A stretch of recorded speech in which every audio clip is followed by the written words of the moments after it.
एक छोटे से गांव में अर्जुन नाम का एक लड़का निवास करता था, जो हमेशा चिड़ियाघर जाने की इच्छा रखता था। वहां उसे भांति भांति के जानवर देखने का मौका मिलता था। एक दिन जब वह चिड़ियाघर में घूम रहा था, उसकी नजर कुछ हाथियों पर पड़ी, जो एक छोटी सी रस्सी से बंधे हुए थे। ये हाथी आकार में विशाल थे, फिर भी वे उस रस्सी से भागने का प्रयास नहीं कर रहे थे। अर्जुन ने चिड़ियाघर के एक देखरेखकर्ता से जिज्ञासावश पूछा, ये हाथी इस छोटी सी रस्सी से क्यों नहीं भागते, जबकि ये बेहद ताकतवर हैं? देखरेखकर्ता ने हंसते हुए कहा, जब ये हाथी छोटे थे तब इन्हें इसी रस्सी से बांध दिया गया था। उन्होंने कई बार भागने की कोशिश की, लेकिन असफल हो जाने पर उन्होंने मान लिया कि वे इससे मुक्ति नहीं पा सकते।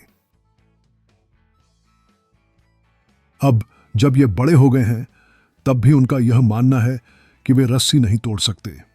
इस उत्तर ने अर्जुन के मन में गहरे विचारों को जन्म दिया। उसने सोचा, क्या मैं भी कुछ चीजें सिर्फ इसलिए नहीं कर पा रहा हूं क्योंकि मैंने पहले ऐसा किया? उसकी यादों में कई उदाहरण ताजा हो गए जहां उसने अपने आप को असमर्थ समझा, जैसे पढ़ाई में अच्छे अंक नहीं ला पाना, खेलों में असफल रहना या अपनी कला को दूसरों के सामने प्रस्तुत करने में हिचकिचाना। अर्जुन ने ठान लिया कि अब वह अपने डर का सामना करेगा। उसने अपनी पढ़ाई में मेहनत करना शुरू किया, खेलों में भागीदारी की और अपनी कला को प्रदर्शित किया। उसकी मेहनत और समर्पण के साथ ही उसकी सोच भी बदलने लगी। वह अब खुद को नकारात्मकता से मुक्त देखने लगा।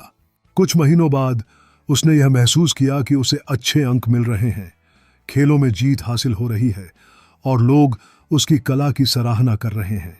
उसने सोचा, जो मैंने हासिल किया है वह सब इसलिए है क्योंकि मैंने अपनी सोच में बदलाव किया और अपने डर को चुनौती दी।